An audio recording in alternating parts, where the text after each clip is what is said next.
Fellas, you know Degree Cool Rush deodorant, right? Well, last year they changed the formula, and guys were mad about it. One dude even started a petition. So guess what? Degree heard us, admitted they messed up, and brought the original Cool Rush scent back exactly how it was. And it's in Walmart, Target, and other stores now for under $4. So grab some and remember why its cool, crisp, and fresh scent made it the #1 men's antiperspirant for the last decade. Degree Cool Rush is back, and it smells like victory for all of us. Auto insurance can all seem the same until it comes time to use it. So don't get stuck paying more for less coverage. Switch to USAA Auto Insurance and you could start saving money in no time. Get a quote today. Restrictions apply. USAA. Hilton brings you new ways to stay. With experiences that let you capture the glory days. Introducing the Graduate Hotels. Each inspired by local college towns, these stays are always original and never boring. Get in touch with traditions all across the country and enjoy a stay that's a class above the rest. Book at Graduate Hotels with Hilton Honors Points at Hilton.com. It's a win-win. Hilton, for the stay. From the Fifth Quarter Studio in Madison, Wisconsin, you're listening to High School Hoops with your hosts, Steve Collins and Jake Steger.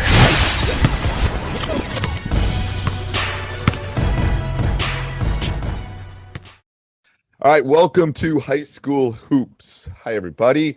The middle of September. Coach and I have a little hair, even though school has started. Deep breath. The stress is back. Anyway, before we dive into High School Hoops and part 2 of our Building a Basketball program, I'd like to give a big shout out to our 2 sponsors. First of all, Dr. Dish, the #1 shooting machine on the market. We own 3 of them. I have very few sponsors.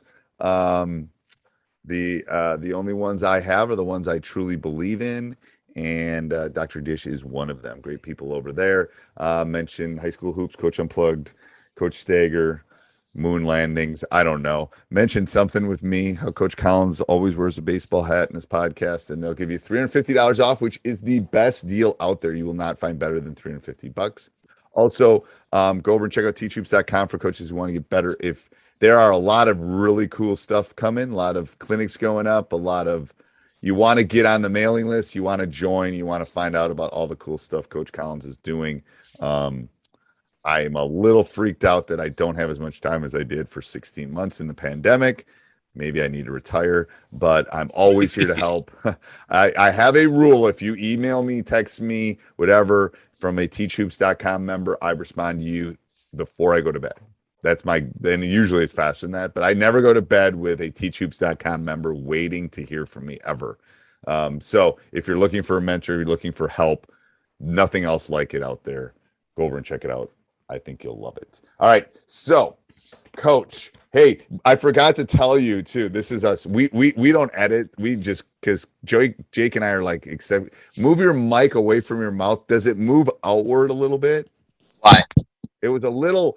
I was in last week. It was a little loud when I was going and doing the editing. Okay. So now it sounds better. It sounds better now. Yeah. If it gets, he's wearing a headset. I'm in my studio on a mic. So it's a little different. When I think Coach gets like me and he starts moving and then his headset moves too, because he gets moving anyway, that's the audio in me. That's why I have the headphones on, because I can hear him. But anyway, I forgot to tell him that, and I did the editing midweek, and anyway. But I thought about it when I saw your headset. All right, so building a basketball program. The next one on our list is funny. I'm going to tell a story about the next one. It says, don't be afraid to advance young players for several reasons. First of all, you'll take lumps early, because the best thing about a sophomore is you become a junior. But I'll tell you a story about a boy named Wesley, who was a freshman in high school, who I left on the sophomore team. And they went undefeated. They had a lot of success, which our program maybe hadn't. And then I didn't move him up. I left him with that group as a freshman. So freshman, and him and I think it was one of his friends, Corey, I think were the 2 that I moved up. And they were on the sophomore team, didn't move them up. Like I said, they had a very successful season. I moved him up maybe with 4 games left in the season because we had some injuries and I felt like I needed it. And he did a really good job. I've told the story about Wesley coming up to me and saying, Coach, what do I need to do to make the team better? This is from a 14-year-old. Like, seriously? Like, he's not like he's worried about how he can help us. Anyway, in retrospect, I probably should have moved him up. From that point on, if I've had someone that I think is good enough to play with me, they're on my team. Like you don't wait to pull up the guy from AAA to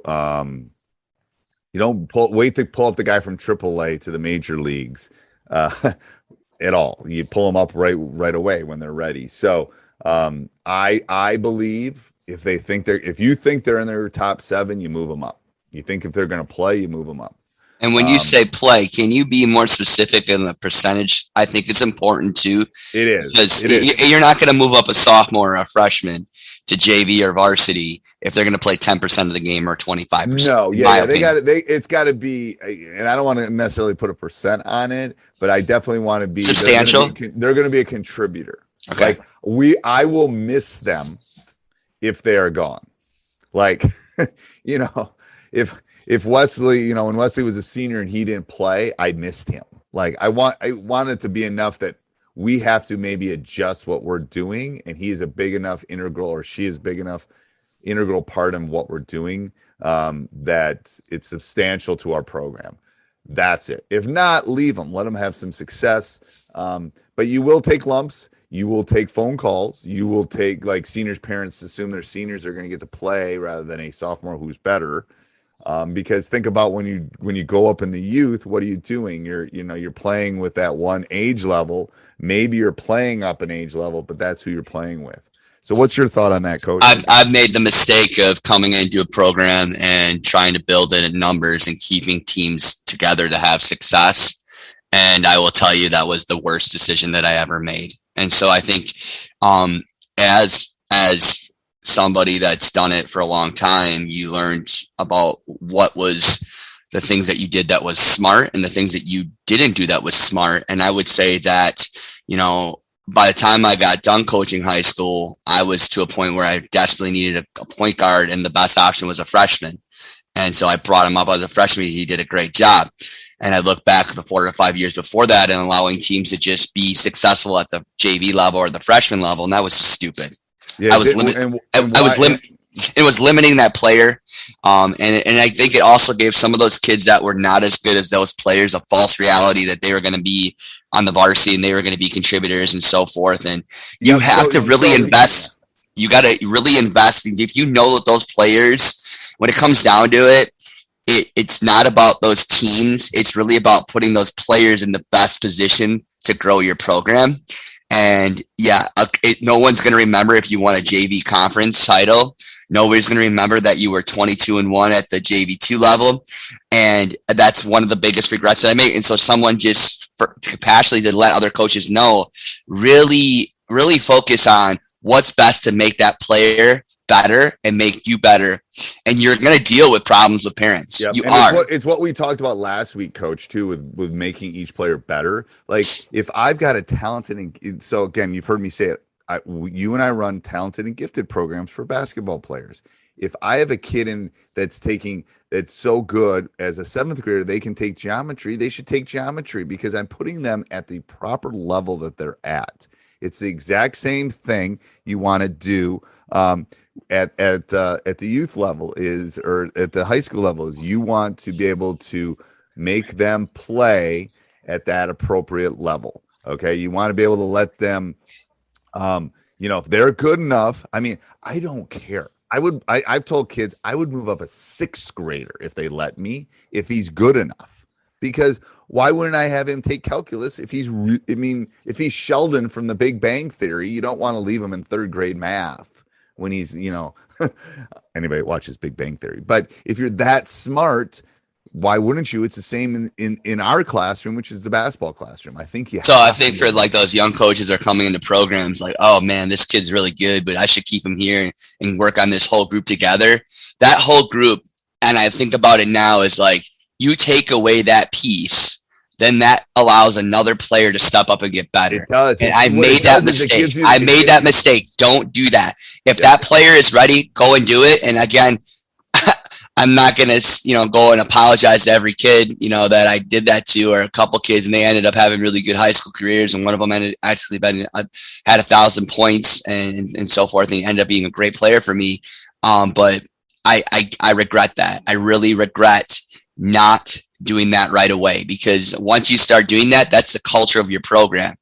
Right. People are going to know that, all right, this is not uncommon every 4 to 5 years to have 1 or 2 sophomores or even a freshman on varsity, because it happens all over the country. And so you just have to understand it's not about the group. You really got to do what it's about the program. It's about the program, and it's about that player.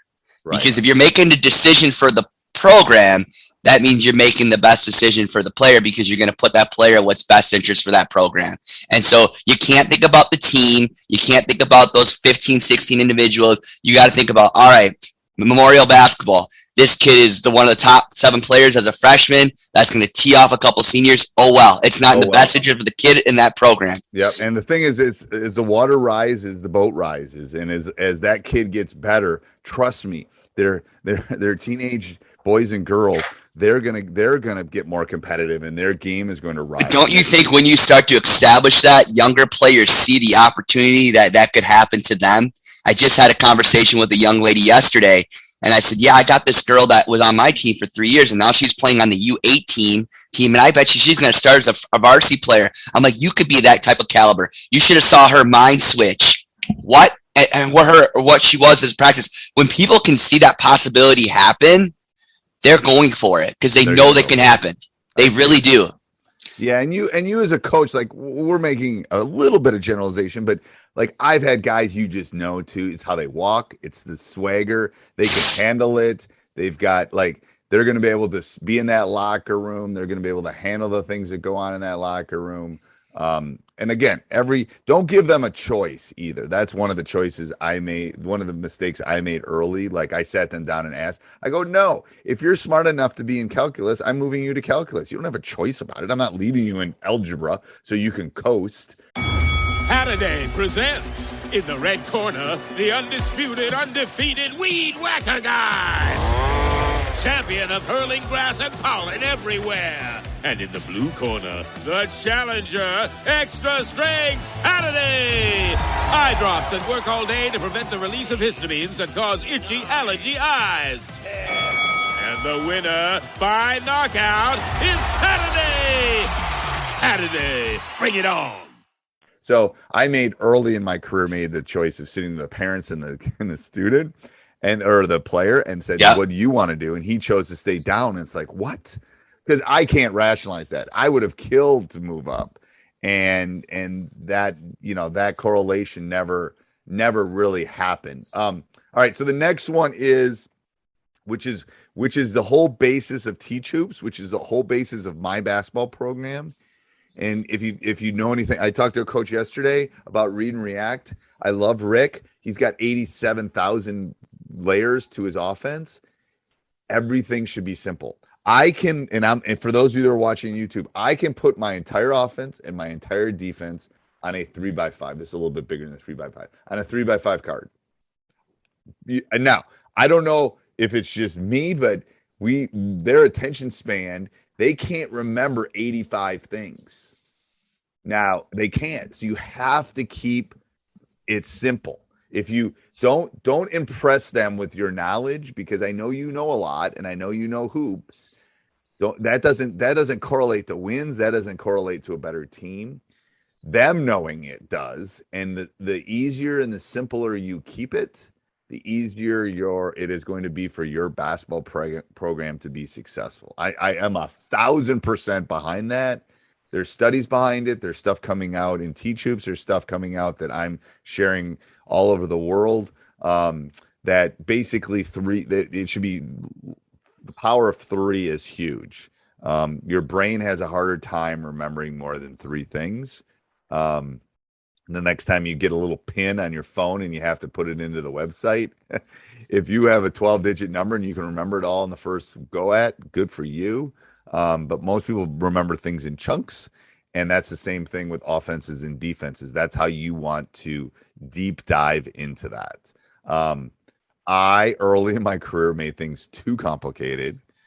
I think But don't you think if you make things too complicated, you tend to eliminate things that need to be always worked in practice, shooting, things like that? And then when it comes down, why can't we make free throws? Why can't we make big shots? If you make things too complicated, those other things that are able to maximize possessions, why aren't we rebounding well enough? Well, we're spending too much time setting this double stagger screen in our continuity offense, blah, blah, blah. And we make it so complex. We eliminate those opportunities for skill development and other things that you need to work on. Yeah. So I think that's one of the reasons why if you make it too complex, your practices are just, it's like you mentally exhaust these kids. Yes. It's brain diarrhea, basically. They can't handle it. And you have to keep it simple for them. I'm just telling you from an old fart. I was talking to another coach a week ago. I said, trust me, I feel like I know less now than more. And I think I've learned a lot, especially in the last 16 months, but it doesn't matter what I know.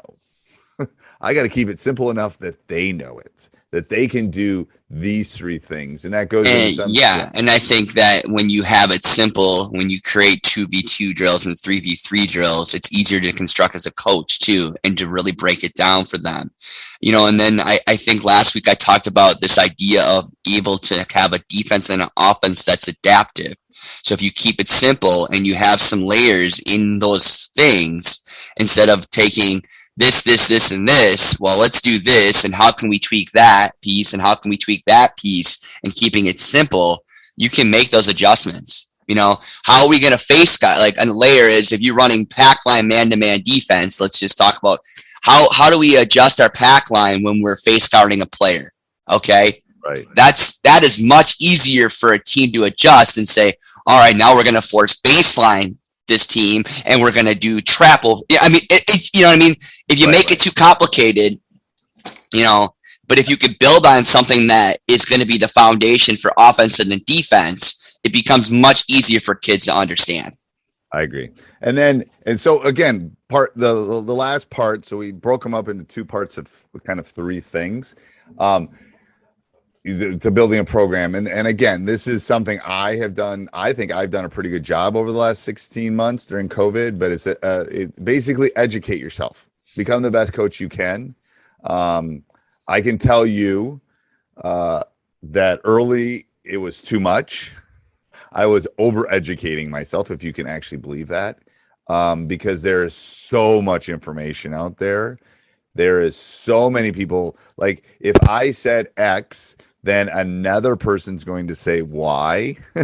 And then if I say A or 1, another person's going to say 2, because that's just the way it is out there. And educating yourself will help you with the fundamentals, will help you with keeping things simple, will help you with all of those things. Again, not a commercial for teachhoops.com. It is a great resource because hopefully you got me. But it's really important, no matter what it is for you as a coach, no matter what you're doing to better yourself. And again, to be honest with you, I can only help you so much. Like, unless we're on a one-on-one call like Jake and I are right now, Teach Hoops is great, and all these other resources out there are great.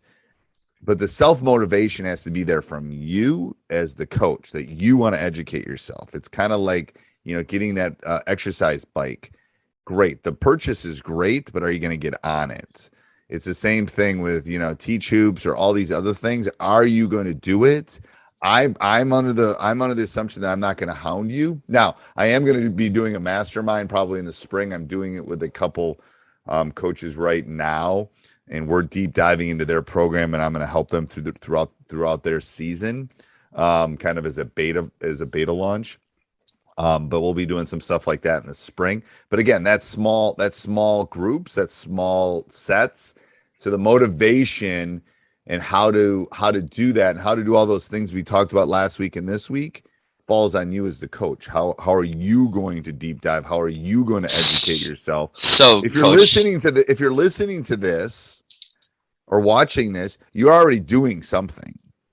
Now, the deep dive is, how can I do it better? Like, I'm like already freaking out because we did some of this stuff over COVID. Now I got to do the deep dive in the next couple months before the season starts about X, Y, Z, blah, blah, blah, blah, blah, all those kind of things. Go ahead, Coach. You were going to say something. So when you guys are listening, coaches on here, educate yourself to be the best coach. I think one thing that people forget is that it's not always about X's and O's and educating yourself. Okay. I will tell you, that's where I think coaches overload. Okay. But like, I'm just reading this awesome book, and it's an old book. It's called Catch Them Being Good. Everything you know to be a successful coach, coaching girls. So I coach girls soccer and I coach basketball too. But this came from the coach, Tony DiCocco. I don't know how to say his name. I'll have to verify it, but Sorry, Tony. But Coach Tony, who was the head girls coach won the World Cup. And this book is all about how to get the best out of your players. So, right. And it's about catching them being good. So it's all the emphasis of how you can use positive messaging with players to get them to play well. But like, I think when I read the name books, of the book again, I'm going to put it in my list. Catch Them Being Good. I think this is even a great a coach or basketball, even if it says it's aiming towards girls. I think there is a difference between how you coach each gender. You may think differently, and that's your key in it, but there's just so much good things that you can pick up when even reading about different other sports. About like, I really liked about this idea of less is more, or just things like that, where you have to evaluate, what am I doing to catch my players doing something positive? What am I doing to teach them how to play hard? What am I doing, and what am I doing to build team chemistry? How am I getting them to use team talk in practice? Icebreakers, all kinds of things like that. It really is, when you're talking about developing yourself as the best coach you can be, is how are you learning how to understand working with kids, and how you do it. And because I'm telling you right now, I've met some great X and O coaches. They aren't great coaches. Right. This is in the night they said here is, it is not the wave of coaching. You said this before too, it is not the Bobby Knight anymore. Okay. It's a completely different era. Okay. It's the Brad Stevens. I look at even a guy that was really good at that would be Phil Jackson from the Chicago Bulls and the Lakers, and how he was able to be adaptive to multiple players. The John Woodens of the world. Right. And John Wooden is so old school, but he was so about developing those relationships and understanding his players. So taking that time to really dive deep into all the other things that become part of you as a coach is going to make your program super strong. And so I don't want you to all go to 500 X's and O clinics and not forget about the importance of understanding your players and who they are as individuals. I think that's a perfect place to end, Coach, because if you're going to build a program, you got to build a community and a team. All right, until next week, Coach. This podcast is part of the Sports Social Podcast Network.